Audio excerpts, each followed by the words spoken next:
यहाँ सभी को नमस्कार। यहाँ रहना मेरे लिए बहुत खुशी की बात है। अब मैं अपना पहले एक श्लोक प्रस्तुत करता हूँ। यथा ह्योकेन चक्रेण न रथस्य गते भवेत् एवं पुरस्कारेण विना दैवं न सिद्धति। अर्थात एक चक्र से जिस प्रकार एक चक्र से कोई रथ चल नहीं सकता, उसी प्रकार बिना पुरुषार्थ के भाग्य सिद्ध नहीं हो जाता। अब मैं शुरू करता हूँ। आज मैं सूरदास जी पे कहने वाला हूँ। तो सूरदास जी भगवान कृष्ण के बहुत बड़े भक्त थे और वह 14वीं शताब्दी से लेकर 17वीं शताब्दी के दौरान भारत में हुए भक्ति आंदोलन के एक बहुत प्रमुख व्यक्ति का कर्तव्य निभाया था। और वह 16वीं शताब्दी में रहते थे और अंधे थे। और वह ना ही केवल एक कवि थे बल्कि त्यागराज की तरह एक गायक भी थे। और उनके नहीं, वह हिंदू धर्म के साथ ही साथ सिख धर्म का भी पालन करते थे और उसी के मुताबिक रहते थे। और उन्होंने भक्ति आंदोलन और भजन और कीर्तन को प्रभावित किया था। और इसके बारे में सिखों के ग्रंथ यानी गुरु ग्रंथ साहिब में भी इनके बारे में वर्णन है। और सूरदास जी ने कई दोहे लिखे हैं और वह जो सारे भजन गीत वीत सब जो गाते थे लिखते थे, उनमें से अधिक तो श्री कृष्ण के लिए ही होते थे। और वह श्री कृष्ण के ही मतलब बहुत बड़े भक्त थे।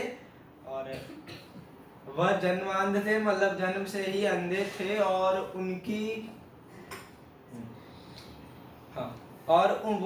जब वो छोटे थे तभी से उनको जीवन और बड़े बड़े मुद्दों की शिक्षाओं के लिए वल्लभाचार्य से मिलने की इच्छुक थी यानी इच्छा थी।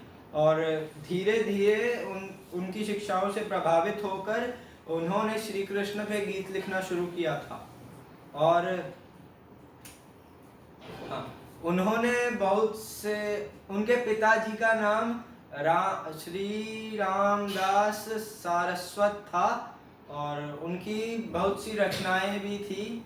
और उनमें से कुछ है जैसे सूर्य सारावली और बस आदि। धन्यवाद। जय श्री राम। सूर्य सारावली कोनो कविता सूरदास का वो बहुत बड़ा था इसलिए याद ही नहीं है। रामोरी में नहीं होता है, वो बहुत बड़ा था। दो लाइन नहीं, चार लाइन नहीं दो लाइन ना। चलो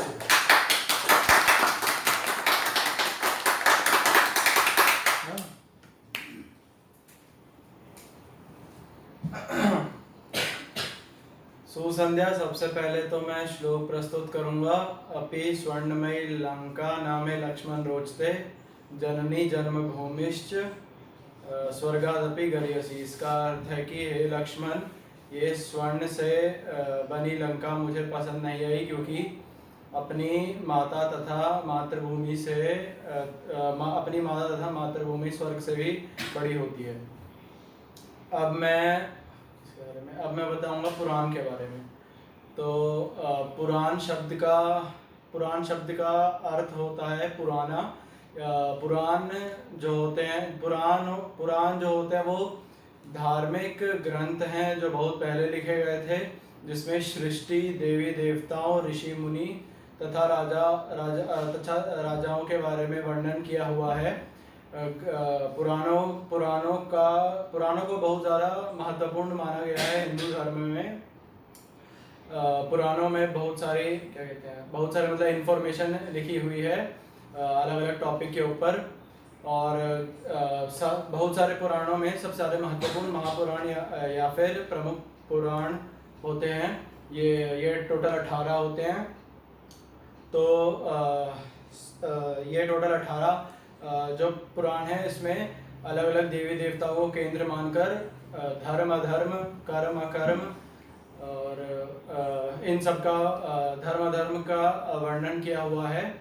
इसमें अलग अलग देवी देवताओं के अवतार तथा बहुत सारी उनकी गाथाएं लिखी हुई है।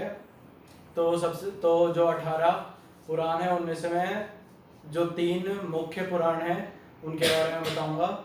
सबसे पहला तो ब्रह्म पुराण। ब्रह्म पुराण को सबसे पहला 18 पुराणों में सबसे पहला पुराण माना जाता है। कई लोगों का मानना ये भी है कि ये सबसे पहले लिखा गया पुराण था।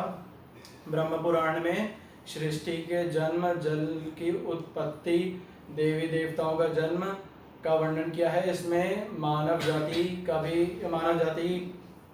के जन्म का भी वर्णन किया है। ब्रह्म पुराण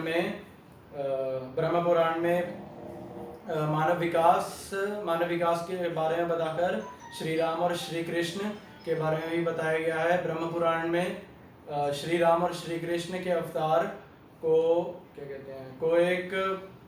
केंद्र मानकर अवतारवाद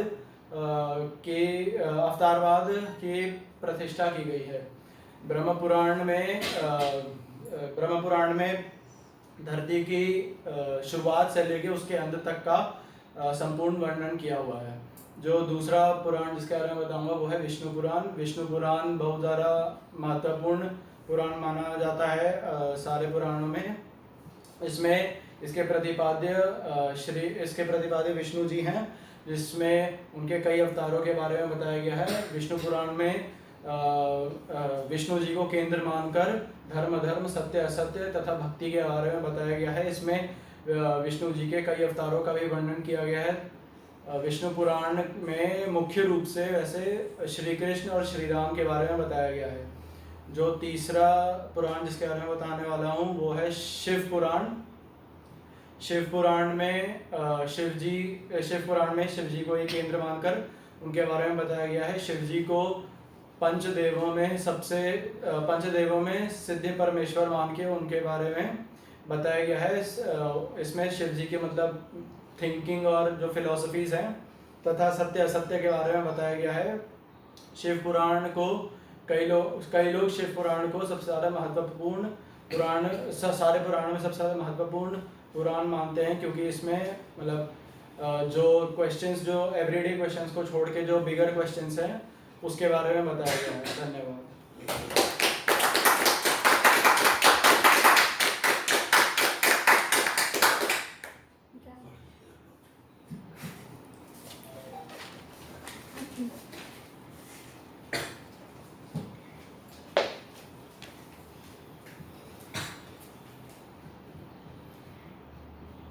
गुड इवनिंग। सबसे पहले हम श्लोक प्रस्तुत करेंगे। आवाहनम न जानामि विसर्जनम पूजाम चैव न जानामि क्षम्यताम परमेश्वरी। अर्थात हे देवी, मैं आपका आवाहन करना नहीं जानता, विसर्जन करना नहीं जानता, पूजा करना नहीं जानता, इसलिए मुझे क्षमा करें। अब मैं आप सभी को उपनिषद के बारे में बताने जा रही हूँ। उपनिषद जो है वो हिंदू धर्म का महत्वपूर्ण श्रुति ग्रंथ माना गया है। उपनिषद शब्द का अर्थ होता है जो ज्ञान व्यवधान रहित होकर निकट आए, वशिष्ठ तथा संपूर्ण हो और सच्चा हो। उपनिषद जो है संस्कृत भाषा में लिखा हुआ है, जिसमें गद्य और पद्य होते हैं। इसमें कुल उपनिषद जो है कुल 108 होते हैं, जिसमें से 13 को मुख्य माना गया है। ये एक ऐसा ज्ञान है जो हमें गुरु के समीप बैठकर ही प्राप्त होता है। उपनिषद में जो है आत्मा अनात्मा के तत्वों के बारे में बताया गया है। ज्ञान से संबंधित समस्याओं का वर्णन किया गया है। परमात्मा, आत्मा, परमेश्वर और ब्रह्म के बारे में भी बताया गया है। धन्यवाद।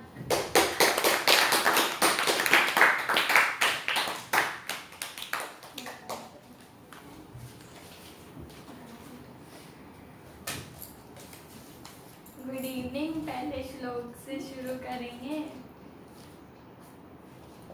यत्र नारस्ते पूजन्ते रमते तत्र देवता, यत्र तास्तु ना पूजन्ते सर्व फल क्रिया।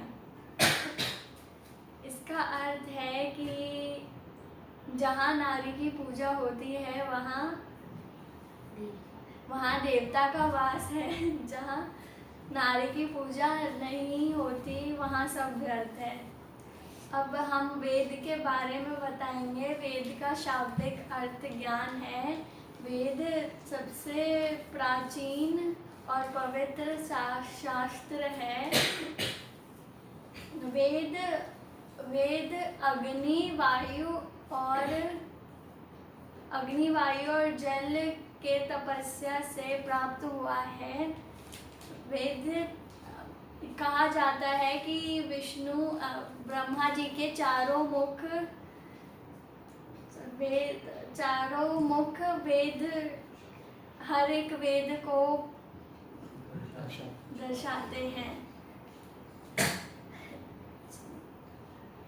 4 प्रकार के वेद हैं, ऋग्वेद, यजुर्वेद, सामवेद और अर्थवेद। अथर्ववेद।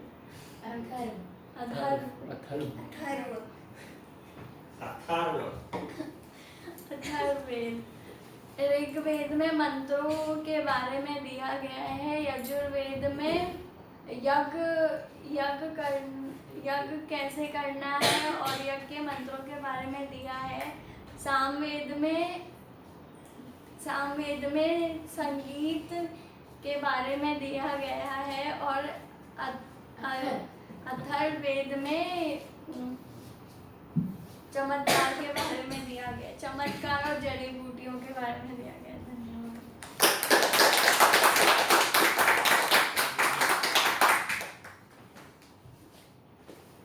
Good evening. सबसे पहले संस्कृत श्लोक से शुरू करते हैं। सर्वमंगल्य मांगल्ये शिवे सर्वार्थ साधके शरण्ये त्र्यंबके गौरी नारायणी नमोस्तुते। अर्थात नारायणी तुम सब प्रकार का मंगल प्रदान करने वाली मंगलमयी हो, कल्याणदायिनी शिव की अर्धांगिनी हो, सभी पुरुषार्थी को सिद्ध करने वाली शरणागत वत्सला हो, 3 नेत्रों वाली एवं गौरी हो। हे माँ दुर्गा, आपके श्री चरणों में मेरा नमस्कार है। अब हम अपनी बहन पे बोलेंगे। मेरी बहन का नाम सविज्ञा वत्स है। उनको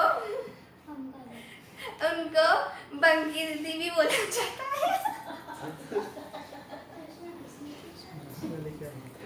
है। तुम लोग उधर क्या?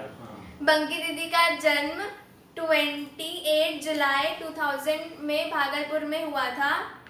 उनकी स्कूलिंग सबसे पहले क्लास 5 तक तो वह समरविल ग्रेटर नोएडा में पढ़ी थी और फिर कक्षा 6ठी से वह बाल भारती पब्लिक स्कूल नोएडा से अपनी पूरी 12th तक की पढ़ाई उन्होंने कंप्लीट की। पंकज दीदी को कॉमर्स बहुत अच्छा लगता है। वह बहुत चंचल स्वभाव की हैं और बहुत मैगी खाती है। वह अभी बीकॉम ऑनर्स कर रही है। उनके कॉलेज का नाम गलगोटिया यूनिवर्सिटी है। वह उनकी हॉबीज है गाने सुनना, रीडिंग बुक्स और पेंटिंग। उनको ब्लैक कलर और ब्लू कलर उनको अच्छा लगता है। वे बहुत अच्छी हैं। धन्यवाद।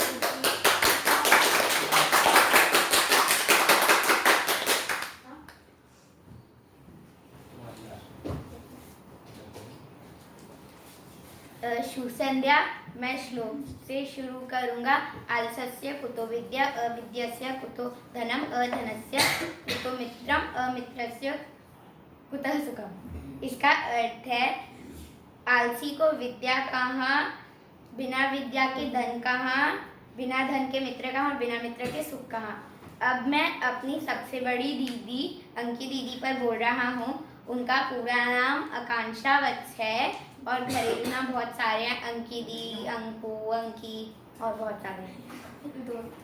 उसके बाद हाँ, उनके पिता का नाम श्री पद्मनाभम वत्स है और माता का नाम श्रीमती पल्लवी वत्स है।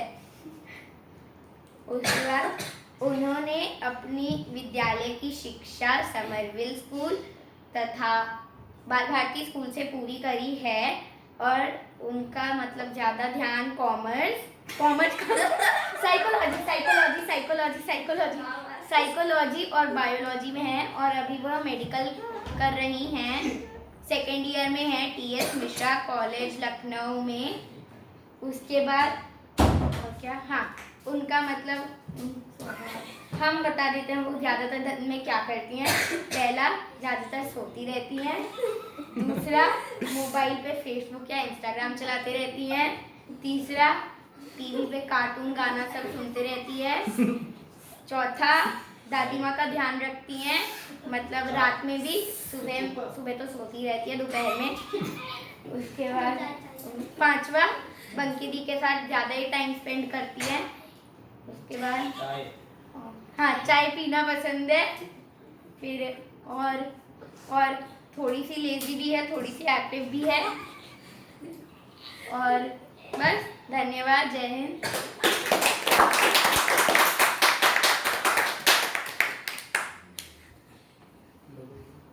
ठीक है, ठीक है।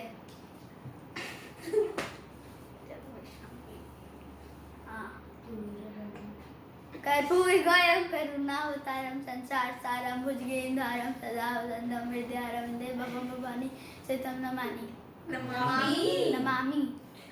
आज मैं अपने सबसे बड़े भैया पे बोल रहा हूँ। मेरे सबसे बड़े भैया का नाम सत्यम वत्स है।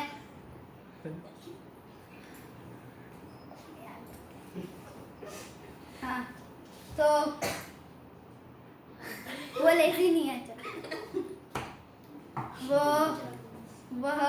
वो खेलते भी है हमारे साथ। वह उनके कॉलेज का नाम है CCT। हाँ, CCET।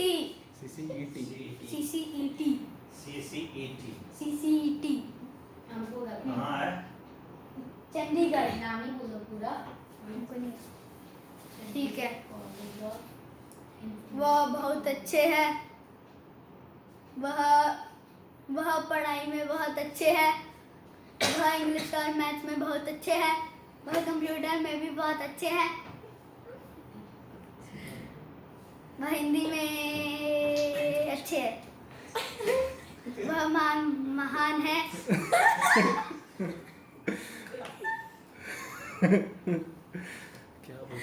वह खाना पूरा खाते हैं। वह पानी एक दिन में 2 बोतल पीते हैं। वह अपने कॉलेज में फुटबॉल और क्रिकेट खेलते हैं। धन्यवाद, जय हिंद।